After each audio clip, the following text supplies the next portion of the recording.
This is Ross Payton here with Role Playing Public Radio, and you are listening to episode 26, Going Postal, the Mailbag. We're gonna catch up on a bunch. Well, we've never done a mailbag episode before, so we got a lot of mail to cover. The Email. End of the announcer voice. Yes. Thank you, Tom.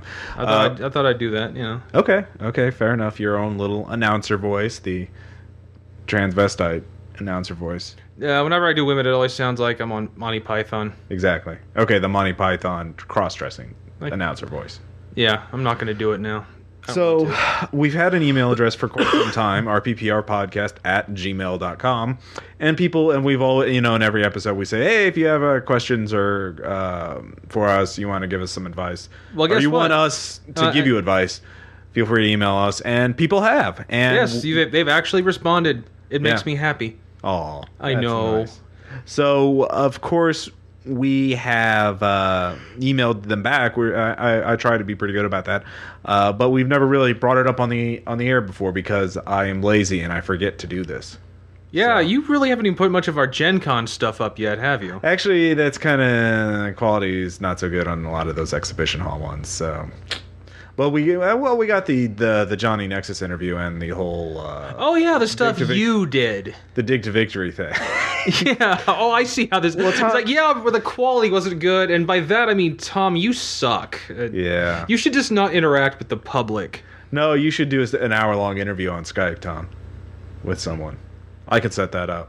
I'm sure you could. You want to do an hour-long interview? I don't know. I'd really be scraping the bottom of the barrel by minute 27. No. You see, people really like the interviews that I do, where I let the other person, the person I'm interviewing, talk most of the time, because that's really easy for me. It's like, oh yeah, go ahead, talk. That means less work for me to do. So, yeah. We're going off. Well, by minute 47, I'd be, hey, you ever seen a grown man naked? I would love to hear an interview where you tell that to Greg Stolz or Monty Cook. So I bet you no one's asked them that question before. We should find out. Yeah, this is getting weird already. So anyway, first off, we want to mention our couple of messages we've gotten that we really want to get off. The first is Brad Rego at 221 Films. They sent kind enough to send us a review copy of their D&D mockumentary, The Assemblage of the Crystal Spheres, a D&D story. And I've watched it. Tom hasn't yet. We will. Tom will watch it before next episode, and then we'll have a big, long discussion over it. But I just wanted to mention that off the bat. Put the link on it. I think it's worth watching. If you're a D&D player. It's certainly meant for that because you need to. It's very much for D&D players because there's a lot. They don't go a route of a lot of gaming comedy movies where they try and break it down for the people who don't understand games that well. So the way you described it, Ross, my loins tingle in anticipation for it. It's very much in the tradition of the Stephen Guest mockumentaries, the sort of dry, Best in Show. Spinal Tap. I mean, that style. I mean, right. I'm not saying this is as good as Spinal Tap because nothing is good as Spinal Tap, and that's not bad. I mean, you shouldn't feel bad because you're not making. I mean, you should aim for Spinal Tap. Yeah, but you're never going to get to Spinal Tap. You're never going to have midgets in Stonehenge, and you're never going to have something as iconic as this goes up to 11. So, though, if you do pull that off, you are truly a exemplar among men. Yeah. So, good job, Brad. We'll put you mentioning again in the shout-outs, and we'll mention you next episode, because I meant to do this in episode 25, but I am lazy if I mention that. Then, of course, we have our first person who's actually donated to RPPR. His online alias is Todonori Oyama, and he has a website, ccacomics.com. We'll mention him a little more in the shout-outs. Link to it. Yeah, so big thanks to you. Yeah, and if there's one thing we like more than just the general praise, it's the money praise. Yeah. I mean... I'm the one paying the hosting, so I'd like to actually not be in the hole for providing our PPR to the audience. So there's... It's a labor of love. We do it anyway. It anyway. Yeah, well, I mean... But when we get money for it, too, it just... Yeah. We smile. It's one less day without ramen. You don't eat ramen. I do eat ramen. Well, not every night. You're not a college student ramen eater. Yeah, well, I eat a lot of ramen. Well, good for you. Like it then, do you? Not kind of sick of it. So, anyways, those are our first couple of letters. Wait, so we shouldn't do a shout out to Top's ramen noodles? Not those ramen noodles. I mean, good ramen noodles. I get them from the Asian food store, Tom. The Asian ramen noodles are a lot better than the American ramen noodles. Well, I would know. I haven't eaten any of them. You've never eaten? Because I'm an American, noodles? And I have money. Yeah. No, oh, I'm sorry. Was that too soon? Yeah. Well, yeah, you're an American. You're not going to have money for much longer. You've been watching the news lately? Yeah. This is true, yeah. So, topical. So, let's get to the first letter. All right. Our first letter is from Paul Vault. VOGT. I'm probably Vought. And this is back from November, and we've already been emailing him back and forth a little bit, but just bring up the topic. I think it'll be interesting. So I'm halfway through your Halloween podcast. I'm enjoying it a whole bunch. Thank you. I'm actually looking for some help for a recent one-shot I ran. I don't know if you guys are familiar with Dread, also known as that weird Jenga game, but it's a great horror game that builds suspense through game mechanics. Doesn't involve dice or making a character sheet with stats at all. That in mind, it's really a great game to introduce non-RPGers to get them excited about the hobby. My younger sister, senior in high school, wanted me to run a game of Dread for her and 3 of her guy friends for Halloween. Came up with the following scenario. It's the 1950s, shortly after the CDC was created by the U.S. government.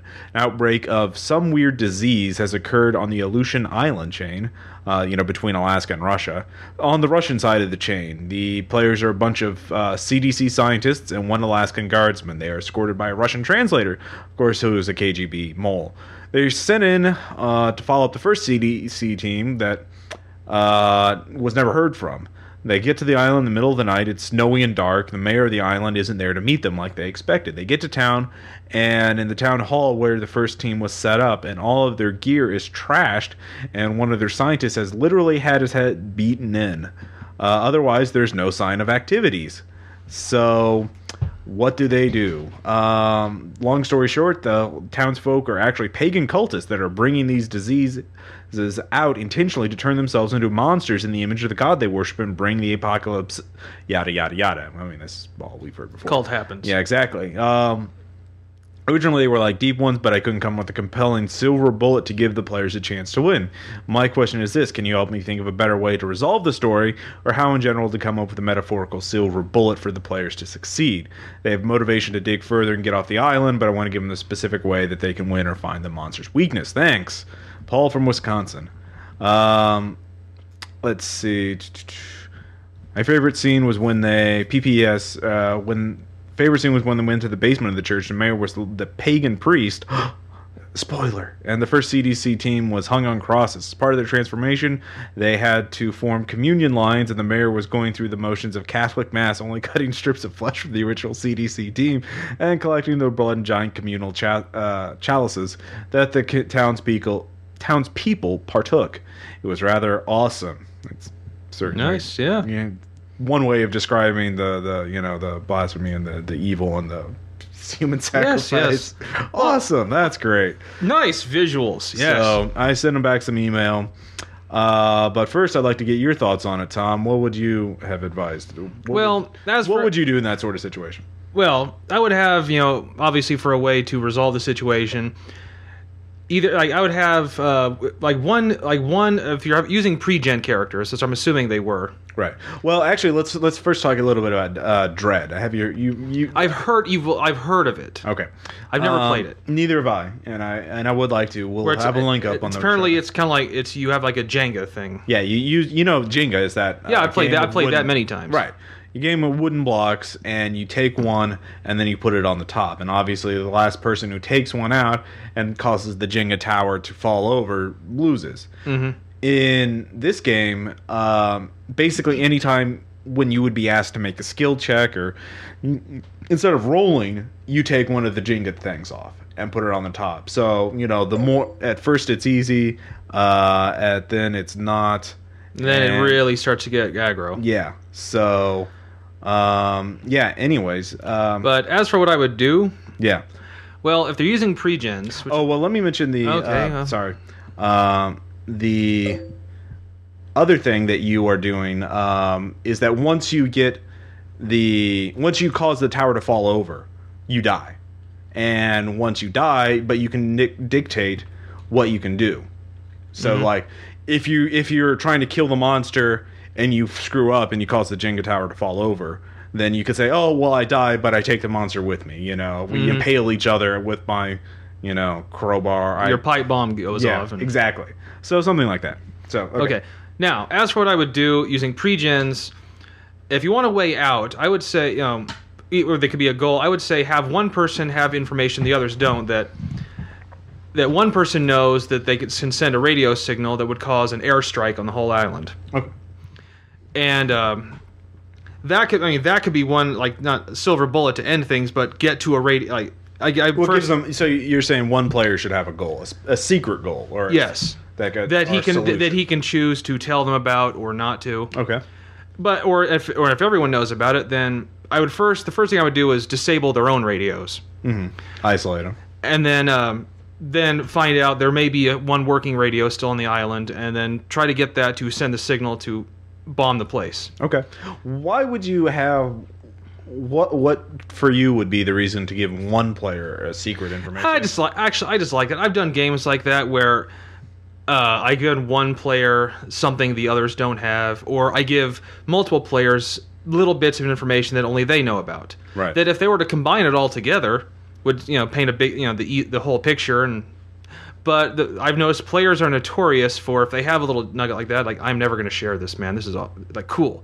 I know something no one else does. Okay, and you like that kind of tension in a game? I do, well, especially for a horror game. Yeah. Okay, fair enough. As for a silver bullet, well, if it's a disease, you could always go with a possible cure. But if it's a supernatural thing, I don't know if you want to do that. Well, that's actually sort of what I was thinking when I read it. Is I emailed them back with a couple ideas. One was the B-movie solution, radiation. You know, since the 50s, have a nuclear reactor on the island to sterilize it. You know, they set it off.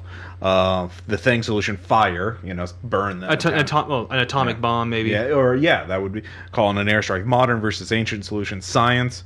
There's scientists, maybe they can come up with some, you know, there's this whole disease angle. Maybe they can come up with a cure. Or the Call of Cthulhu solution, which was dynamite, you know, blow up the eye. Find some Tommy guns. And then the other Call of Cthulhu solution, the Necronomicon.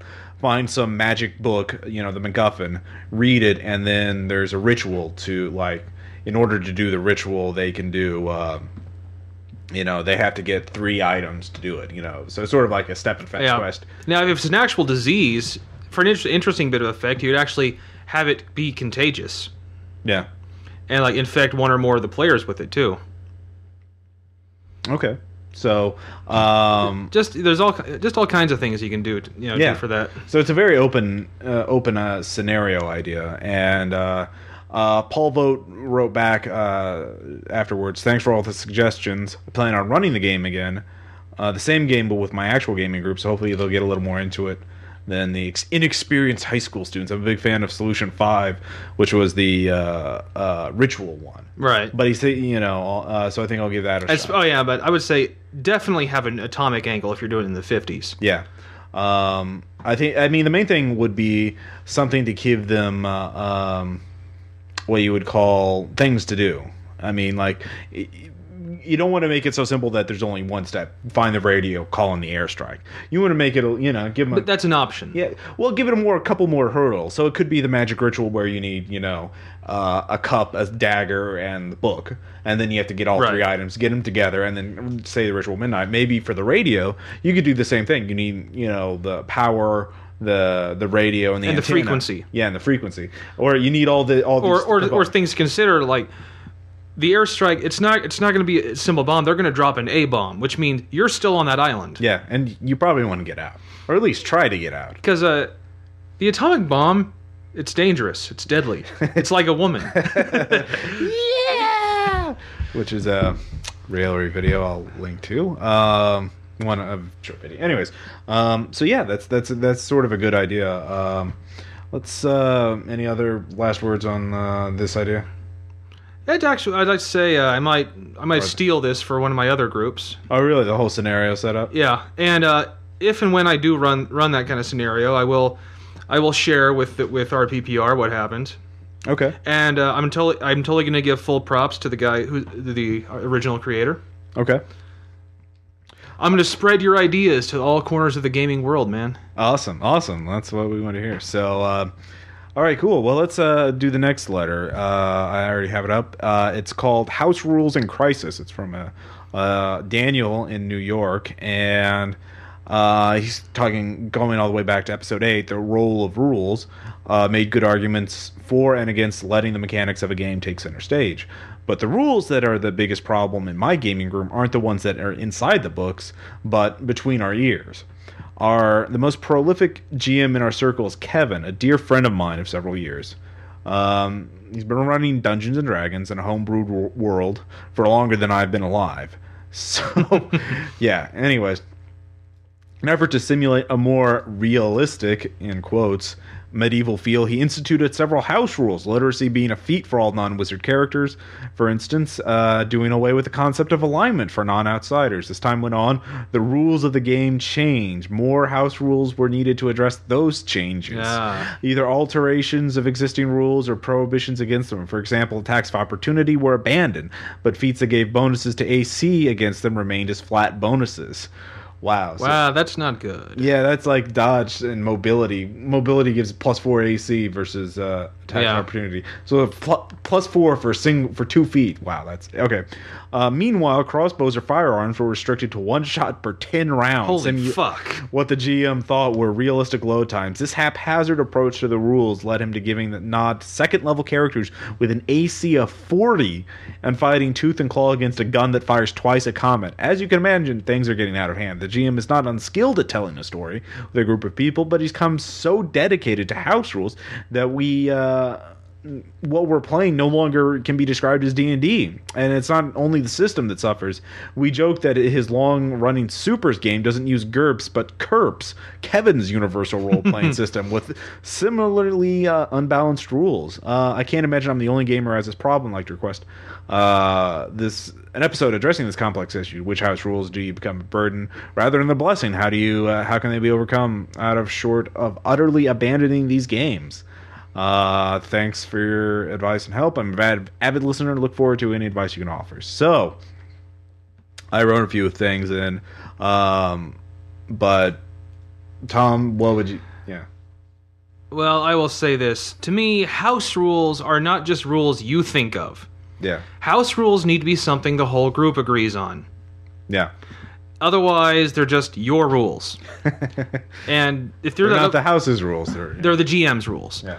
And I've been in a few games, nothing quite as bad as that, where he's done the GM did some house rules that really were only there to benefit like one of his best friends, or was to benefit an NPC he really loved. Right. And most of the time, the house rules don't benefit the game. Yeah. In my experience, there have been a few times where they've been rather unobtrusive and rather minor. Mostly was like damage, kind of splash damage and stuff like that.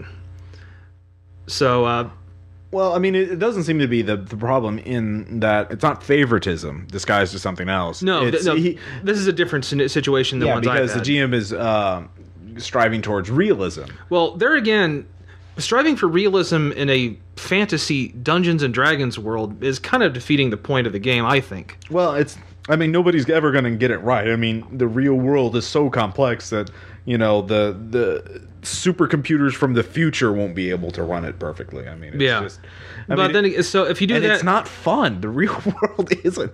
That's why we play games, to get away from it can be fun. I'm not saying they can't. It's just, most of the time we play taxes and getting hit by a car and gunshot wounds. Most of the time we play these games to get away from the real world. Yeah, exactly. Well, I mean, just think about it. I do. I mean, a sword stab wound should, does 1d8 plus 2 damage in D&D, and in real life it kills you. Yeah. Or causes you to start really bleeding. Yeah, or lose several feet of intestines. So that's not exactly... I don't want to lose... I don't want to play in the game. And crossbows, that's probably for the average person using a crossbow realistic. That's why no one uses a crossbow anymore. Or firearm. I mean, he's talking obviously about, very primitive early firearms. Flintlocks and things. Muskets and that sort of thing. And even still, they were long load times, but you could still. There's a reason why we went from going from bows and arrows to guns to repeating weapons. Yeah. Well, I mean, even think about history. There's a reason why we went from bows and arrows to single shot reload weapons. I mean, because they still shot a lot further and did a lot more damage than penetrated knight's armor, where bows and arrows. Yes. Which helped bring about an end to the medieval feudal world when knights were no longer needed. Yes. So it's history. Yes. Another tangent. So, in general, here's what I wrote back, and you make good points. It's hard to deal with this because it has a lot more to do with the people than the rules. Like you said, it's not, it's Kevin's rules, not, the house's rules. Well, he said that. Yeah. So I offered 3 suggestions. Offer to run a game yourself in a vastly different system or setting, like a minimalist rules, like Primetime Adventures or Rain, One Roll Engine, something like that. And see if you can get the group to realize how great very rules light systems can be. And then, or 2, start proposing your own house rules. Try to revise existing rules yourself. Get the players involved. I mean, if you're, rule lawyer him back. You find your own. Since you're using D20, you can even publish materials as PDF. See, we made our house rules official, 3, point out how complex the house rules are to the group and see where everyone else stands on the issue. If everyone else is unhappy with them or has gotten bored of the game, then it needs to change. Now, that's the problem is some people don't think about it, and it's just, where the group stands and how bad it's getting. I mean, if it's just getting out of hand, you really do need to... it's better to address the problem rather than ignore it and then have everything fall apart. Don't try any passive-aggressive things. Don't try and snipe the game. Be assertive with your opinions. Well, just be open with them and you acknowledge them. So, but you don't need to bash them over the head with it. But but if you say, just like, hey, like after the game, hey, dude, can we lay off on the house rules? Yeah, can we... I know. And trust me, if you speak up and the other players feel the same way, they're probably just waiting for one other person to speak up. That's true. And you start a snowball effect, like, and then they'll all start chiming in. There are, of course, if you want to be a little passive-aggressive jerk, you could just rules lawyer, munchkin the hell out of them and become the most broken-ass, character you can possibly be. Be like, yes, I killed the dragon in 1 round with my awesome, super cool, short sword scythe combo, because scythes are so awesome in these rules. Your knife wrench. Yeah, exactly. Like what I remember one game of D&D where, 2nd edition, Ravenloft, it was a game with 10 players. I know I've mentioned this before, but the guy had like 10 or 12 pages of house rules for martial arts that were all handwritten on a legal pad. Oh, and Jesus. I looked through. Well, the thing is, I was like, everyone else ignored them, but I looked through them and I saw there was one ability. It's like there was a boxing martial arts path, a hand, fist punching, and how about it's like, come on, you exactly. But it let me. The first level power was have 2 attacks at 1d10 damage, lethal damage. At level 1. Jesus. Yeah, that's like 2 great swords per round. And I was like, yes, I will take this ability. I will punch people to death. I will cave in their skulls with my mighty fists. And but then I got killed because the GM got too drunk to understand the rules about magic. Ah, yes. So I was paralyzed. But dude, if you could do that with your hands, I'd take it. Yeah, it's like I don't need I don't need swords or armor. I can just punch you to death. So it's like I punch you in the head, your head explodes. Yeah. So that's the other route to take, I think, with house rules in general is to. But that takes studying and concentration on your part. If you're not into studying and concentration, as I know many people are just gibbering, psychos when it comes to that. Just say, hey, I'm not liking these house rules. You'd be surprised if everyone else is on the same page. You'd be surprised how much as one person speaking up. Yeah. Because no one wants to be the dick and start shit. Yeah. But whenever someone else does it, it snowballs.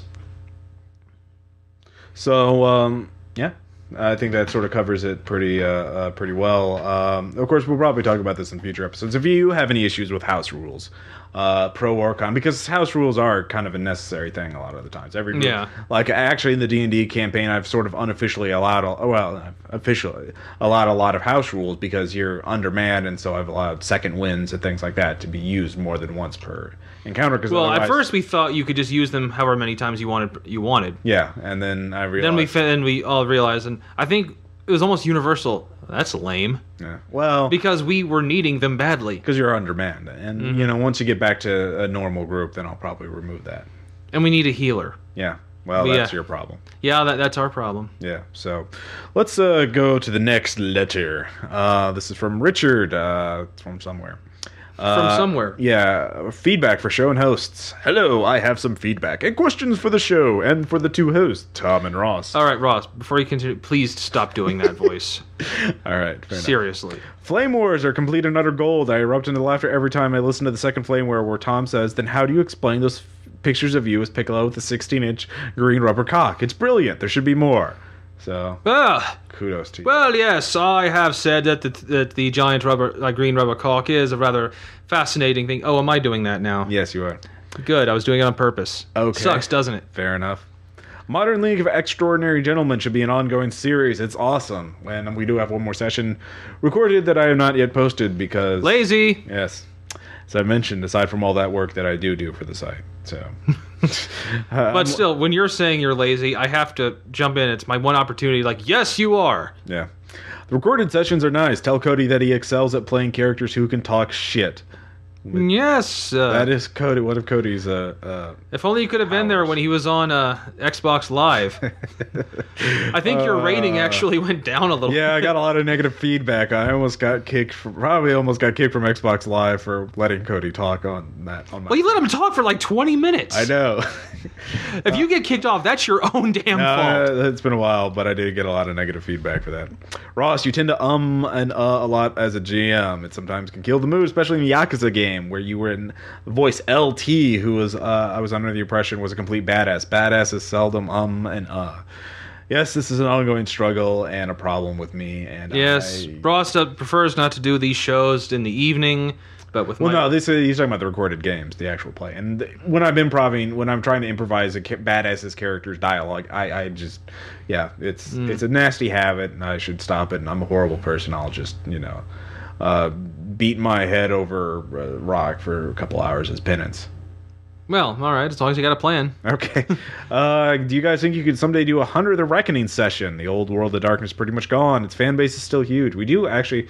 I did run a 6-month Hunter the Reckoning campaign, and I do have a couple of the sessions recorded. So yeah, I remember that. They're out of order. I didn't get the entire campaign, but they're there. So I will probably post them at some point when we're low on material and we need to fill And here. I'd like to take this opportunity to say I love the old World of Darkness. I played the new one. Yeah. I don't like it. When did you play it? I played it over, like, I believe it was in September when I last played it. Okay. I played 2 sessions. Oh, that's right. The with the Bear Swarm, right? Is that what you're talking about?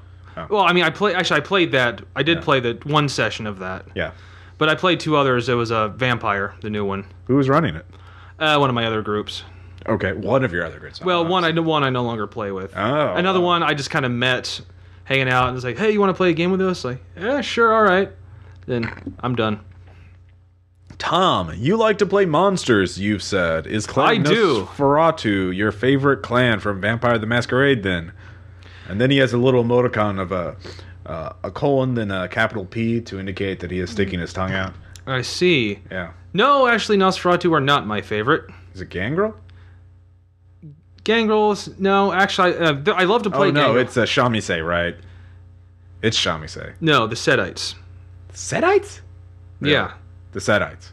I like reptile monsters more than I do any other monsters, okay? Okay, fine. If you listen to the League of Extraordinary Gentlemen game, you'll know that. All right. Would either of you recommend a role player getting his grubby little mitts on a copy of GURPS? Well, if you're talking about the current edition, yes, I would. Okay.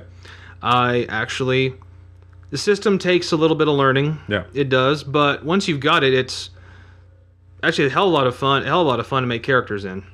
it's got a really good. There's a couple of really good character generators for it. Character Yeah. Assistant and a couple others.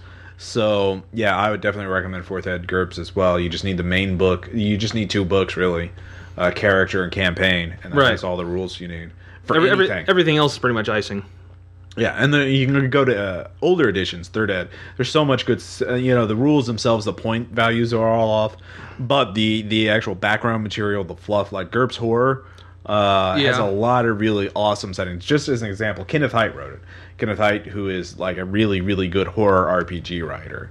Like, he's good, okay? Yeah, I gotcha. Are you sure? Yes. Okay. Jesus. He wrote this setting for GURPS Madness as sort of like an example setting. It's called the Madness Dossier, and I believe. And it's basically about how there's an alien race that used to control all of humanity in ancient Babylonian or Sumerian times through language. Like the language, they would speak the language and you would just be mind controlled through the language, like a mimetic virus. Mm-hmm. And all languages today have some trace of that original language in it. And so I think it's Babylonian, Tower of Babel. But humanity rebelled and removed the aliens. The aliens are on their way back, trying to worm their way back in. And so there's this whole secret organization trying to fight them off. Mm-hmm. And basically the danger is that, if you learn every language is a tool that can be used against you. So very cool stuff. Yeah. So I also have GURPS Undead.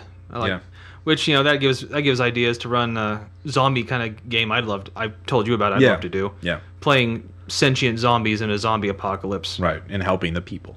But obviously secretly, because you don't want them shooting you in the head. And then there are finally through and through, Ross and Tom. What are your favorite games? Thanks for reading my email. Keep up the good work, you two. All right, I'm not exactly announcer voice, just weird reedy voice. Yes. I actually wrote back to him, but you go ahead, go first. Obviously, my favorite game currently is Mutants and Masterminds. All time? Of all time, actually, yeah, I'm going to say it's... Right now, it is. I just say a close second is the setting of Rifts. I want that to be clear. The setting. The setting of Rifts, to me, is awesome. Okay. But... Until someone does Rifts in another system, I don't see myself playing it. Yeah. Again, if anyone's out there, an employee, Palladium, tell Kevin Symbieta that he should really fucking update the rules. Then I'll play Rifts. I'll run Rifts. I will record. And I have. Rifts. And I want you to know, I have every Rifts book. Really? That's how much I was into it. Even the ones that are being published right now, the new ones, Chaos Earth. I think. I got Chaos Earth. Really? Yeah, it's okay, but... Huh. Wow. You're a much more dedicated fan. I was. I gave up after... God, when did I gave up before Australia came out. Nice. Yeah. I can't even remember the last one I got. I think the last one... I looked, actually, for my Rifts book recently, and I found Underwater. Rifts Underseas? Underseas. I like that book. Setting, that's a good setting. That is a good setting. I would love to run that in a system that didn't fucking suck. And, have we mentioned that we believe the Palladium system sucks? Yeah. I mean, it's so bad you don't realize how bad it is until you go to another game system, and then you realize, wow. Like, I grew up with AD&D and Rifts and Palladium. Mine was Teenage Mutant Ninja Turtles and Other Strangeness. Yeah, Palladium and AD&D, the fucking half-bred mutant retards of gaming systems. I mean, they're just such ugly, kludged together. They're all welded bits from war games from the 70s and other RPGs from the 80s. And random tables. And random tables. And just their own game designer's own idiosyncrasies, all just welded together in this unholy abomination that should be struck down by... And who still insist they're good. Yeah. That's what's amazing. Well, AD&D fans don't. They recognize that that go was wacko. But as they would say. But Palladium, it's like they still believe their system is really good. Yeah, it's like no, it's not. There's no unified game mechanic. It's all inconsistent. Character creation takes way too long. Attributes are useless after character creation, or there's some attributes are way too powerful. Some they can't be changed. They can't be changed on anything but skills. Yeah. And you can't change classes. The combat attacks per round, parrying, dodge. It's just awful. You can't start as an expert in a skill. Yeah, it's just awful. Yeah, it really is. So, well, we kind of answered both ways, even though you only asked for one. yeah, well, But currently, Mutants and Masterminds is my all-time favorite right now. I'd have to say, an Old World of Darkness is really freaking good to me. okay. Here's what I wrote. My favorite games: Call of Cthulhu, All Flesh Must Be Eaten, Fear Itself / Gumshoe in general. I'm really digging Gumshoe. Right. Which also includes Trail of Cthulhu, Esoterists. A Book of Unremitting Horror. Yeah. Well, that's yeah. GURPS, 4th ed. Monsters and other childish things. No surprise there. Yeah. Wushu and Rhesus. Wushu and Rhesus I like because they're so light that you can run them on a moment's notice. You can get non-role players into them, anyone from school kids on up to adults, and I've had a lot of fun with them. So that would be me, my little, what you call it? Favorites. Yeah. So Thusly, the question is answered. yes. All right. Moving on. This is from Vila Wolf. She sent this around a little after our first Halloween episode. And she writes... This was Halloween of 2007? 2008. Oh, okay. Yeah. Can we remember we did like a bunch of horror stuff related? Yeah. You memory... Memory gone, can't remember things do. All right, fair enough. I was listening to back shows, especially the Tin Book ones. Thought you guys might find the Sucturia protist interesting. She has a couple of links to it. It's they are true, albeit microscopic, tentacled horror. This, of course, in the Tin Books, I was talking about some of the parasites and things like that that are really freaky and could really, be great fodder for horror games. Anyways, this is a protozoa. Protozoa do not have a cytosome mouth to eat their prey, but do possess two bundles of straight tentacles, each one terminated by a rounded structure like a disc, probably adhesive. When another protozoan touches one of these sticky discs, it remains glued, and immediately other tentacles are brought into play to immobilize it. Then a strange ballet begins, if you observe carefully. First, discs seem to dissolve the protozoan cell membrane, kind of like the skin, and dissolving the skin. So then a sort of granulated flow is seen along each tentacle from protozoan towards the Sucturia, as if the cytoplasm was transferred little drop by little drop, so it's sucking the blood out. And then in a few minutes, the entire cytoplasm of the prey is phagocytized. Eaten. Yeah, through the Suctorian tentacles. At the same time, cilia of the protozoan stop moving. Some minutes later, an empty and retracted membrane of the protozoan is rejected. Yeah. I have a friend who is seriously considering forming a metal band so he can name it after these guys. Yeah. All you really need to do is take that description, apply it to larger animals, and you've got yourself a story right there. Better yet, just treat it as like a template for like normal animals, because nothing would be freakier. It's like, oh, it's a cute deer, and then suddenly tentacles come out and start sucking your blood. Yeah. Until you're a desiccated husk. So now that's gorgeous. So, yeah, again, nature is really freaky. Now, of course, recently I've seen a lot of videos of squid and octopods eating people, or not eating people, but trying to eat remote-operated vehicles in the Sea of Cortez, changing color, imitating other animals. And I've just been reading about how, basically, cephalopods are ridiculously intelligent. I mean, they're probably the average octopus is almost sapient. I mean, they're smart. Well, I believe that I heard it was like the 10 most intelligent animals, the octopus was number 3. Yeah. They're smart, and they're out there in the dark, in the oceans. Who knows what they want? So, yeah, just think about that. There you go. You could have a whole game just octopi going through their day-to-day lives. Exactly. So, anyways, we have another email. This is actually a short email, but a good topic. I think your podcast, this is from Timothy. I think your podcast is great. The cursing gets a little annoying, especially in The Bad Player. Can you do an episode on campaign building or give me a little advice? As a GM for GURPS and D&D, I always have trouble writing a good story. It just seems like it falls apart and into chaos within the first half hour of play. Now, that's a pretty good problem. I mean, first, of course, there is the cursing. And well, I've always done it. Yeah. it's simply easier than trying to censor myself. Yeah. I can respond more quickly if I don't have to worry about what I say, and we're all big kids out there. Yeah. I guarantee, even if you don't use those words, you've heard them, and I'm pretty sure they don't offend you. Yeah. Especially if you're a gamer. I don't know many. Yeah, I mean, gamers. if you're a gamer, I honestly don't know if you could go through any gaming session of any group and not have someone swear. Yeah. It's completely alien to me to think that.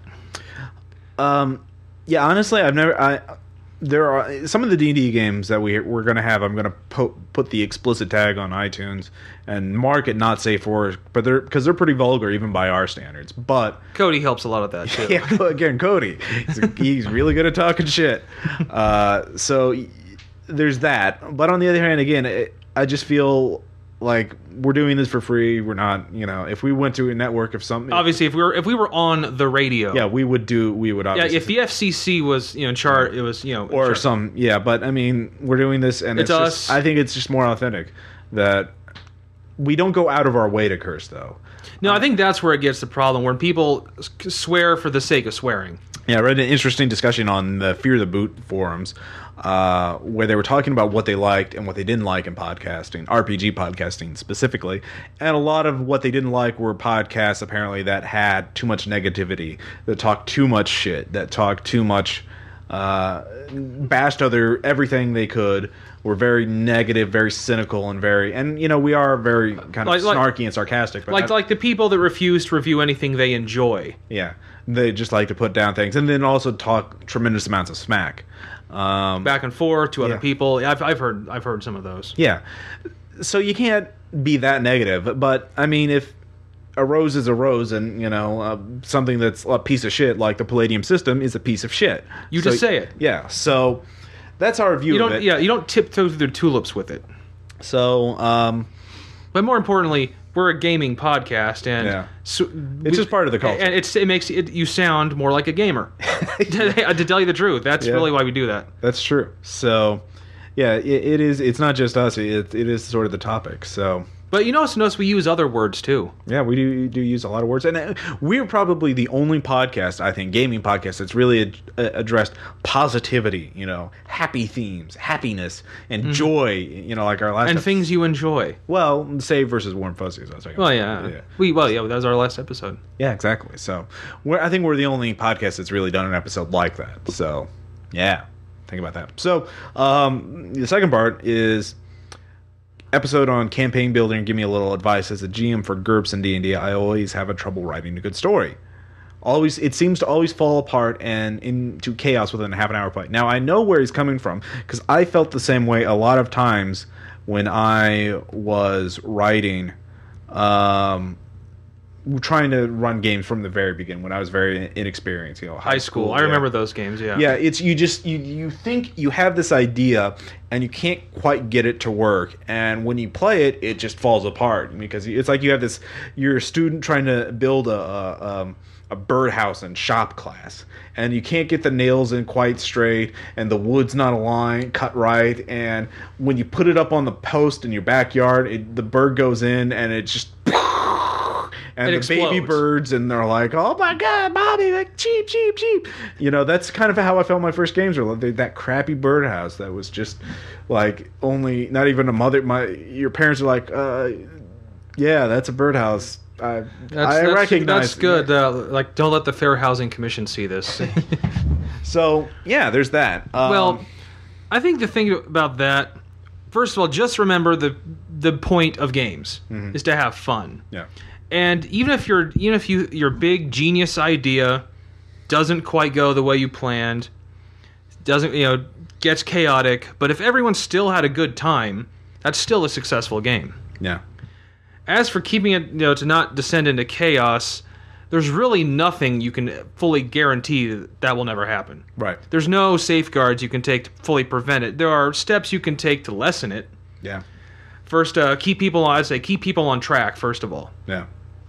There's going to be banter, there's me banter, there's me, we're getting off topic, like we often do right now. Yeah. But, just, keep things moving. It says, it's like, all right, it's like, anyway, back to where we were going. Right.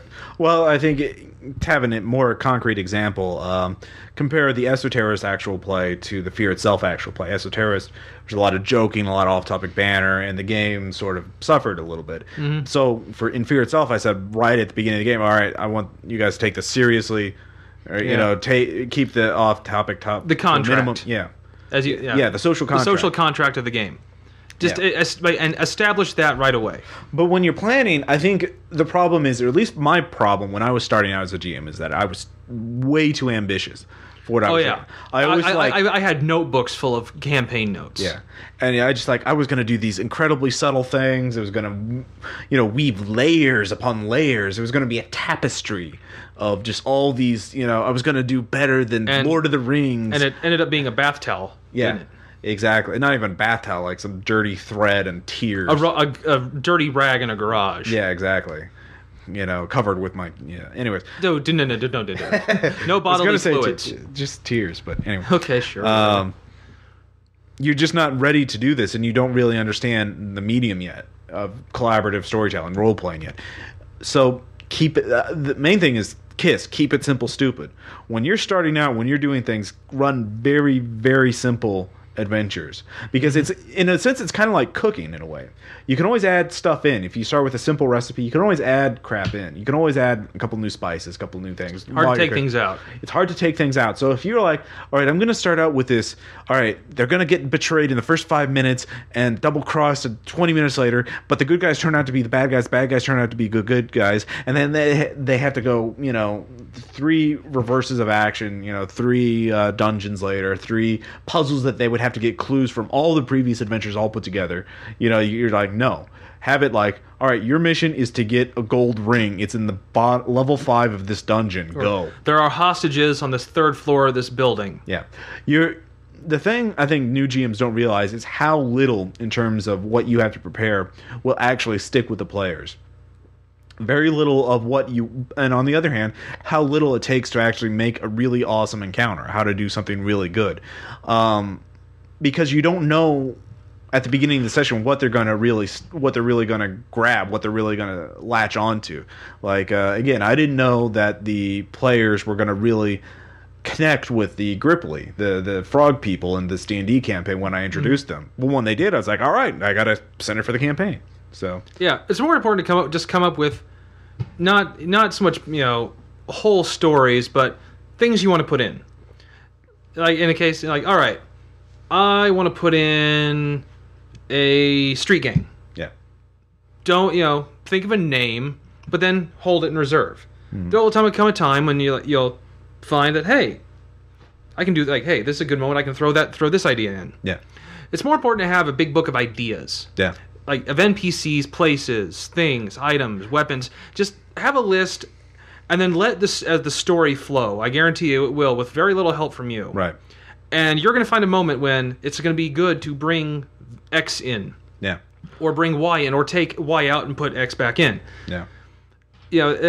Don't write a script. Yeah. And then just try to go by the script. Don't railroad, obviously.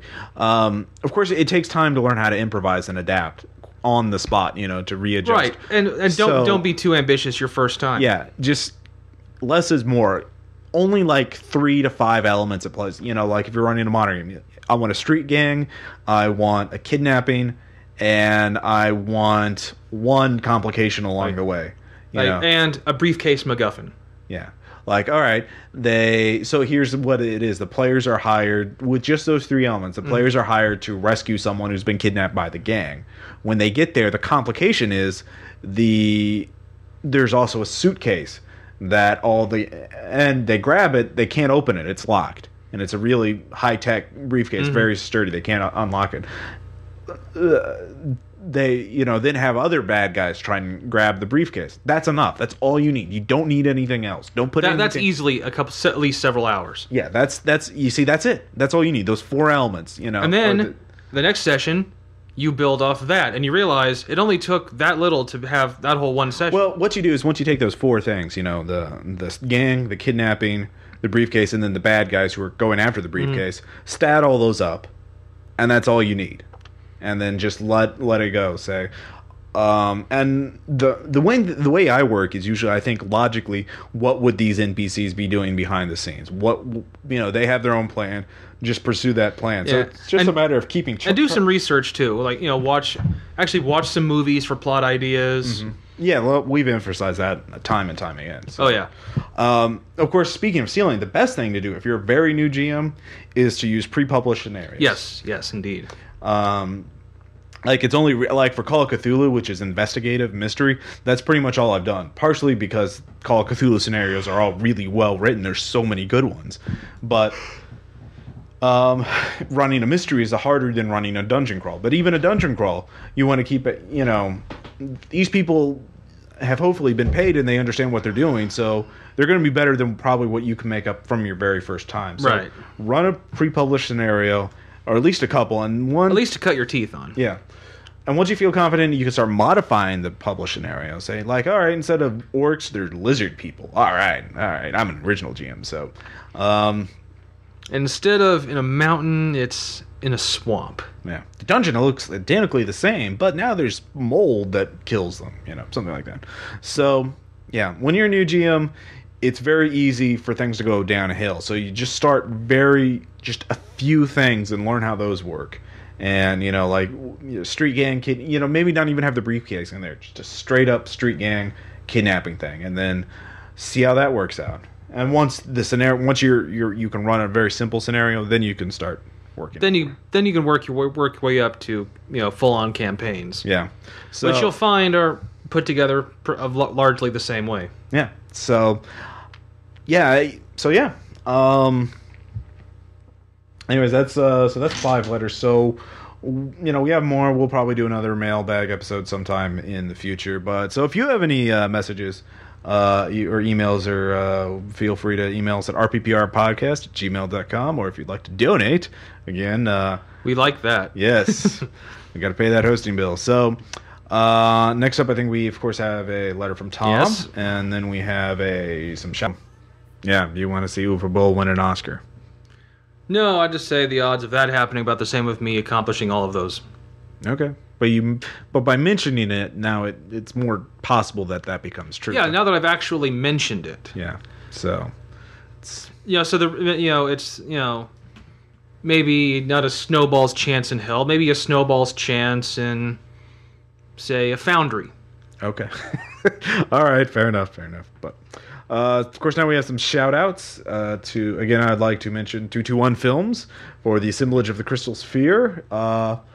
Again, we'll review this in more detail, but I thought it was a very sort of wry kind of observation on D&D players and culture, the different player stereotypes, kind of a Stephen Guest sort of thing. I mean, it's not perfect, but there have been like 4 or 5 gaming movies that have come out, not just the gamers, but right. Gamers.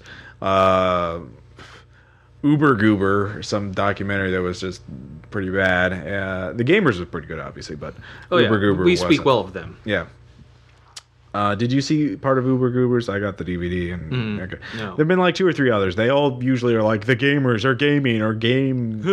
Yeah, and most of them have been pretty bad. Just they make the same mistake of 1, not really being about role playing, but being about nerds. 2, just making endless variations of the same type of joke, which is they're nerds living in their parents' basement, which is it can be a very funny joke. I mean, I laugh at the robot chicken stuff along with anyone else. But see, they're also funny too. Yeah, but it's not just that. I mean, there's a lot of fodder too in gaming and geek culture that and a lot of them stick with the obvious stuff. Yeah, listen to my interview with Matt Bansel, who directed The Gamers, to talk a lot more about this, and Johnny Nexus.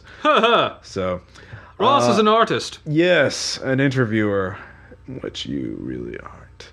I did one. You just didn't do anything with it. Yeah, because I'm lazy. So anyway, that's the first shout out. Tom, you have a couple. I actually watched some horror movies over the holidays. Yes, that's how I celebrate Christmas. Watching people die horribly. Yeah, I mean, fuck. Like, what am I supposed to do? Watch It's a Wonderful Life? Fuck that.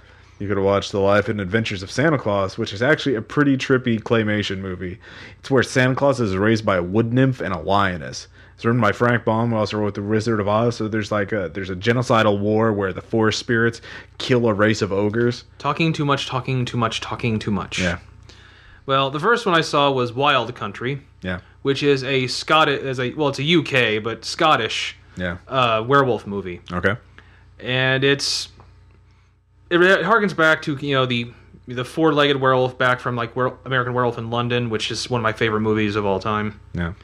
And it's extremely gory to the point of a little excessive, but in my opinion, there is no such thing as excessive gore in a horror movie. No. As long as it's people. As long as it's people. And not cute as animals. long as it's people, as long as it's not cute animals. Right. Cows get slaughtered in this, and that's fine. Cows can be cute. What the hell are you thinking? Baby calves, things like that. Big eyes. They're still really stupid. Cats are pretty stupid too. They're a lot smarter than cows. Still, and they have more. Okay, if I may use the Pulp Fiction argument, a cat has personality. Personality goes a long way. Oh, I see how it is. Yes. All right. Anyways, yeah. No, but it's hard to find right now. Yeah. But I definitely we'll have a link up. I'll definitely recommend it. Okay.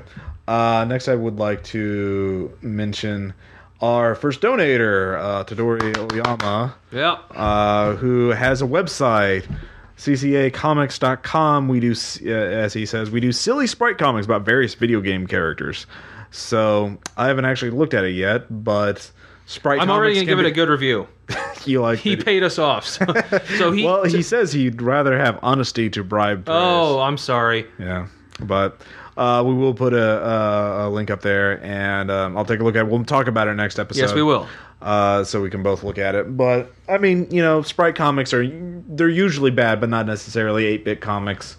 Nuclear Power was pretty funny at times, although I stopped reading it long ago. But the guy who wrote it is actually writing a real comic, a print comic. Ooh, you know what I... Ooh, yes. Yeah, yes, making fun of webcomics. It's called Atomic Robo, which is about a robot who does pulp adventure things. So fight Nazis. Suplex. He fights Otto Scorzini with mecha.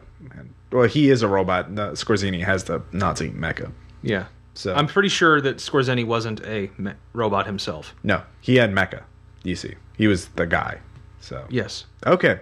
So that's our second shout out is to CCA Comics. Then you had another one. Yep, another movie.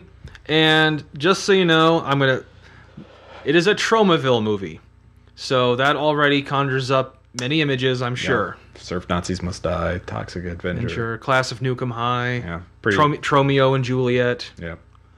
Well, this one, it's Poultrygeist, yeah. which I just found at Best Buy. I couldn't believe they were selling it there, but whatever. And yeah, it's pretty much what you'd expect from a Tromaville movie. Yeah. It's this one is fairly simple about the spirits of these slaughtered chickens in a fast food restaurant mingling with the spirits of Indians on the burial ground of where the restaurant was built, coming together and turning people into chicken zombies. Okay. And there is much blood, much gore, and much defecation. Okay. Sounds fun. And extremely bad taste, excessive everything, and lesbians. Okay. Well, I didn't know why that was necessary, but all right. There are lesbians in it, just so you know. There are lesbians in it. So. I don't want anyone to call me a liar by watching it and say, hey, you didn't mention the lesbians. Why didn't you do that? Okay. Fair enough. My next bases are shout covered. Out, is... of course, we mentioned Johnny Nexus earlier. Johnny Nexus, who wrote Game Night, a very funny novel about gaming, where the gods are controlling little mortal people as though they were in a role-playing game. Very funny. Anyway, if you haven't read that, you can now read a prequel to it entitled Saving Stone. It's 30,000 words. It's a free PDF. JohnnyNexus.com/savingstone, and we'll have the link up, obviously. And I haven't read it yet. I just got the link a couple days ago, but I certainly will. And if it's anything like Game Night, it'll probably be pretty funny. So I would... and it's free. I mean, it's a free PDF. And it's a PDF. It's not like a big download. So, what are you waiting for? Just read the thing. Come on. Don't be stupid. Okay, was that directed at me? No, that was directed at whatever listener was like, I don't want to read that. Like, reading, come on, that's why I go on the internet, so I don't have to read books. Yes, exactly. And lastly, I know we've talked a lot about roguelikes, procedural content, and that kind of video game stuff, because that's a pet interest of mine. That's how Ross rolls. And there's a new roguelike out. It's called Spelunky. And what makes Spelunky different? It's a 2D platformer, preferably played with a gamepad, although you can't play it with a keyboard and mouse. For Windows, Mac, Linux, all those platforms. So it's like one of those old, Mario type games where you're running around picking up gems, avoiding pitfalls and snakes and bats and traps and things like that. Only each level is randomly generated, and it's very hard, and you will die a lot. And well, that just sounds like a winner. Yeah. So I've not yet played it, but I've seen a lot of gameplay videos of it and read a lot about it, and it seems very fun. And I probably will as soon as I beat Saints Row, because I picked that up for cheap, and I like driving by and shooting people with guns. But Spelunky Who doesn't? Spelunky is next on my list. So if you like roguelikes, procedural content, and all that jazz, and it's a free video game, free computer game, so go play it and junk. Yeah. So that's it for our shout-outs. And what great shout-outs they were, lesbians. Yes. Okay, Tom. Finally, you said you had the anecdote tonight. You had some awesome thing that you would want to anecdotalized. I've mentioned before that my game is with Andy, who now has moved to Seattle, and greatly saddens me that he is now there, not here gaming with me. Yes. But I told him I'd mention a lot more of our experiences on the podcast. Okay. So I think, as I mentioned, a massive moving shootout and battle on a bridge. I'll mention another massive shootout in a different place. Okay. This was the game we called Afterworld, which I believe you played in a couple of sessions of. Yeah, that was where we sort of had the falling in quote marks, falling out with Andy or something like that. Well, it was it's the future, and there's sentient dinosaurs. Other people. Oh, that one. Okay, no, I was thinking a different game. Yeah, no, I played that. I remember that. And so anyway, was I a person or a dinosaur in that one? You were a person. I was a person. This was I ain't no freak who wants to be a monster or an animal. I know. Well, actually, this is a second version I ran. I quit it after a while that I played with you, and I revamped it when I realized that all the players. I decided to do one thing. Like, hey, I'll have a quick kind of quickie session where you can play dinosaur characters. This for a fun one shot. And all the players who were playing found out they enjoyed playing the dinosaurs more than they did the humans. Did they get better cool powers? No, actually, the humans still were much more highly powered. I could spend a long time talking about the specifics. So I'll just say that the humans actually were technically more powered than the dinosaurs were. Uh-huh. So it's told me that I should go with that. Okay. And so it's basically an action-based game. That's how we roll. And this is particular shootout was in a opera house.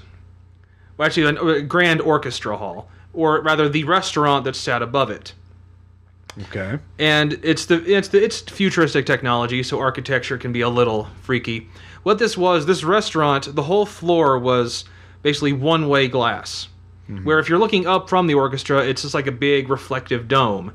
If you're in the restaurant, you have like a big glass floor where you can see straight down into the orchestra pit. And during a big performance, and I had actually got a bunch of classical music CDs and was playing it with a bass pumped up, so it really sounds like live orchestra is playing. Right. There was a huge battle going on in the restaurant. I see. So the orchestra didn't know what was going on. Or no one. There was a full sold-out crowd too. But I see. And we were fighting. I even forget what we were fighting. It might have been ninjas. It might have been robots. I don't even know. What? Some cliche. No, I remember. No, they were clones. They were human clones. So they had the powers that a lot of the humans had. Okay. And there were about 50 of them. Okay. And then there's the players. There's Andy's player, who is the Triceratops with pistolier. My guy was my kind of NPC was a T-Rex who had the equivalent of the M60. And we just went to town on the whole place. We kept track of all the property damage we did, and I made sure that this was one time I actually planned the fuck ahead. which I planned every single thing that was in that restaurant. Wow. Every piece of furniture, what was in the bar, if there were any servers still there, people, possible hostages, tables, the flatware on the tables, because I knew every bit of it would get used, and by God, I was right. Wow. Did they shoot through the glass?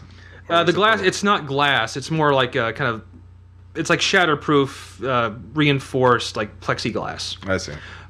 So actually, it can withstand explosions because there was lots of grenades being thrown around. I was going to ask, yeah. So the orchestra was not disturbed. I mean, there's like thudding noises, and I occasionally, like, someone who was up in one of the upper levels might go, looked at, what the fuck was that? Oh well. Yeah. So no one was knowing, and there's like blood splattering all over the the glass. So of course, no one can see anything from down below.